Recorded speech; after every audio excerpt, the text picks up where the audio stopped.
So today we're going to be talking a bit about my research on gender inequality and understanding the drivers of this inequality. But I want to get us started with a quick image, something that most of you have probably seen, right? We've seen a lot of headlines around the SpaceX Falcon Heavy launch this week. Most of these headlines have been focused on how monumental this is, right? It's a big deal, a big step forward for science. We have this car-looking object in space that could potentially be in orbit forever. Another category of headlines that stood out to me, though, is about how this isn't all great, right? There's maybe a negative element related to this launch, and it usually ties back to an image like this. This is a room full of engineers who were celebrating the launch at the time that it happened. So here we're talking about gender today. So if you look at this picture, you'll be hard-pressed to find many women, if any at all. I'll also comment that it's lack of diversity overall. It's not just that there aren't many women, there are a room full of white men. So what does this actually mean? Is this a unique experience? By definition, the nature of the panel, we know that no, right? It's actually the fact that very often we're talking about this type of gender inequality. We're talking about the absence of women from science and technology. Arguments like this: why are women missing from STEM? We see women enter into these programs, but then through the career pipeline, they spill out at some point, and we don't actually see them persisting through. The reference of the glass ceiling is another familiar one. It's not about STEM and technology per se, but that women are just missing from the upper ranks. They're not present in senior management. They're not at the C-suite. They start out at some point, but what happens? Why aren't they there? A different flavor of gender inequality. It's not just all about where women are missing, but when they're there, they're making less. We often hear statistics like the one up here. For every dollar a man earns, women are earning about 80 cents on the dollar. It's closing. It's better than what it used to be. It used to be 60-some cents on the dollar, but it's still not parity.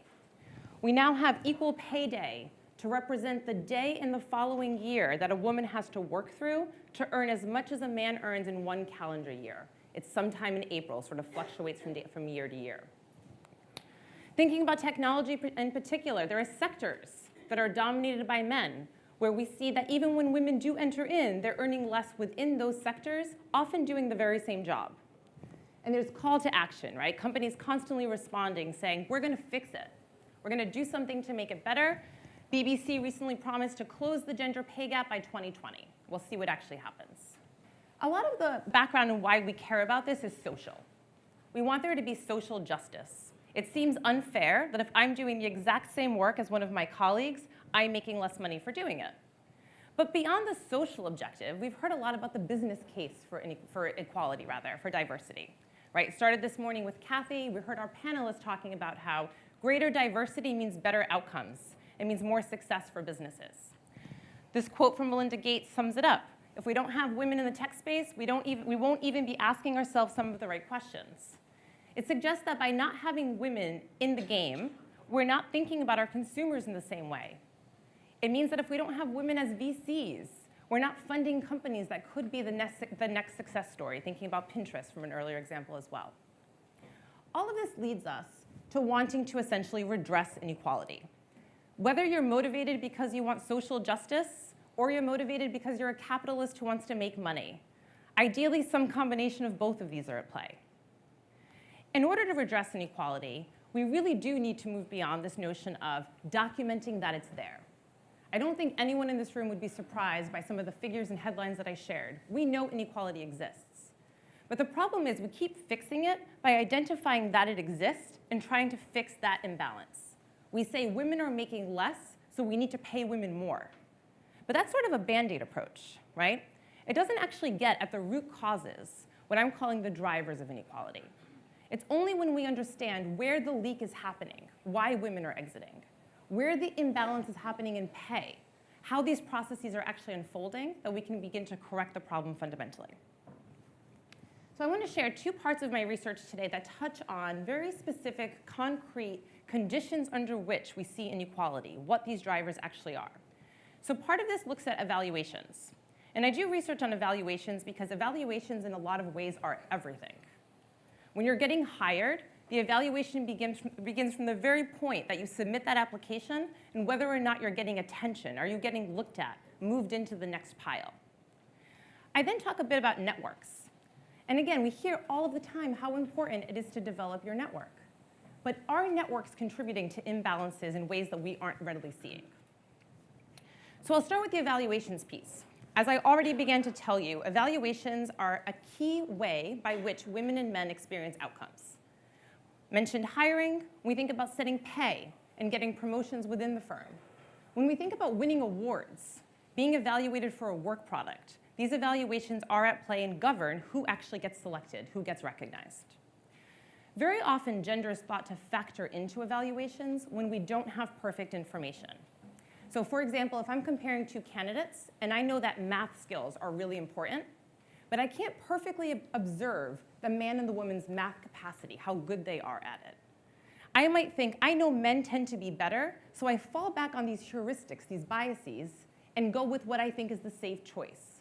I choose the man because I expect that men on average are better at this skill that I can't observe. So in some of my research, what I try to do is compare men and women where you can very clearly and directly observe objective quality and performance. When we have this quality information, do we still see bias? This is what we often refer to as double standards. Do women essentially need to outperform men to get the same recognition, the same evaluations? So I'm looking at investment professionals, so hedge fund and mutual fund managers, who are posting stock recommendations on an online platform. They're posting these recommendations so that their peers can then go on, look at what they're suggesting, and decide whether or not to pay attention to them. Do they click on the tagline for the recommendation and read the couple thousand-word model backup supporting that actual recommendation? The important thing here is that at the moment that they're deciding whether or not to click on a given recommendation, they see a person's name, so they know that the person is named Michael or named Mary, and they see the performance to date. When we interview these people, they say, we don't care about gender. Of course we don't. We're capitalists. We're here to make money. If I see a strong performing recommendation, that's what I'm going to go for.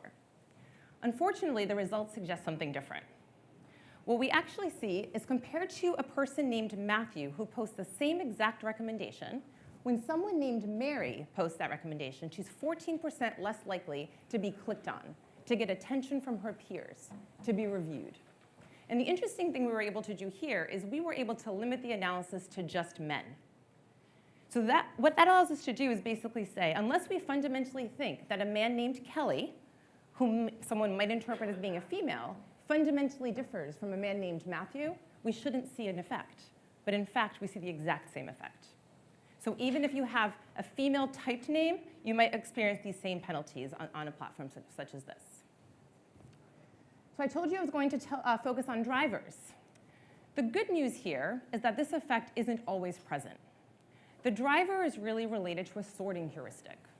We see this gender penalty when a person is deciding among a large pool of options. So basically, if I'm looking at 100 different things that I could look at, that I could spend time reading, I use gender as a filtering tool to decide which ones I'm going to focus my attention on. Moving on to networks and thinking about networks, social capital, our relationships. We heard a bit about how a lot of the deals that get sourced really come through these networks. We know they're important. What I wanted to understand is when we compare men and women who have access to the same networks, so they basically have the same opportunities to create benefits, the same opportunities to access resources, do they get the same value? A common explanation for why women might get less from their networks is that they just have worse networks. So what I did is I found a setting of entrepreneurs where all the men and women that you see represented in that red circle essentially have the same access to the same set of social ties. They're looking to exchange business connections. They want to grow their businesses, and they want to do so by leveraging their social connections. Do you know someone who's looking to hire an attorney? I'm looking to grow my business in this area. So what I was able to do here is look at the number of business referrals the men get relative to the women, again, all things being equal, people in the same industry, et cetera. And what I basically find can be summarized here. Imagine that the green person is the person deciding who to connect to. If I'm deciding to hire that lawyer myself, there's no difference in the likelihood that I go to a man versus a woman. So I'm not exhibiting bias in my personal decisions. But on the flip side, if I'm thinking about my outside contact, the yellow dot represented outside of the circle, I'm thinking about my client. Do I connect my client to Jane to Jane or to John? I'm much more likely to connect them to John than to Jane. And again, the driver that I'm identifying here has to do with anticipating the gender preferences of others. So even if I myself am not biased, I'm not sure if my outside contact, if that client has a preference for men. So it's safer to recommend the man and to avoid the potential threat that would come about had I recommended Jane. So where does this leave us? Started off with this idea of redressing inequality.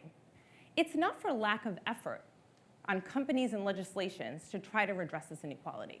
There are tons of lists of the different things you can do. How can we actually correct this? Maybe we can throw more money at the problem, right? In Silicon Valley, millions of dollars are being spent to improve outcomes. Yes, the situation isn't really getting better. We see the argument that maybe we need to get men involved, and I'm happy to see the men in the room today, roping the men in, making it more than just a women's issue, getting everybody on board. Policy and legislation changes.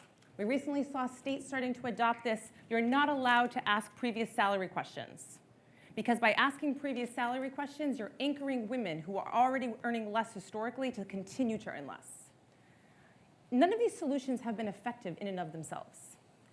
So what I'm trying to highlight with my research, with the two things I shared with you today, are really the conditions under which we see this inequality, and how can we interpret those conditions to really get at actionable items, steps that we can take to help improve the situation. So linking back to the first piece I shared with you related to evaluations, I told you that the bias was really there when there were a large volume of options. So one thing companies can actually do is think about when an individual is sorting through applications, for example, how do you minimize the number of candidates that they're considering? Is it really necessary to have one person looking at 500 applications? Knowing that bias is more likely to be introduced in that situation, you might just think about reining that in, having fewer options to look at any given time. Thinking about networks. I told you that this bias really came from this third party, right? When I'm thinking about someone else's preferences. So for women, the advice would be make the connections directly to your primary resource holders. If you know someone would be really valuable to you, valuable to your business, you don't want to rely on someone else to speak on your behalf. You want to develop that tie directly. You want to overcome the potential that somebody could be hesitant to connect you simply because they anticipate the partner being biased. So all of this is to say that these two steps are two of many steps, but we really need to take strides to move beyond showing that inequality exists. I think that's the easy part. The difficult part is moving beyond these baseline correlations and just showing that we see differences in patterns to start to really get at underlying mechanisms and understand how to unpack these.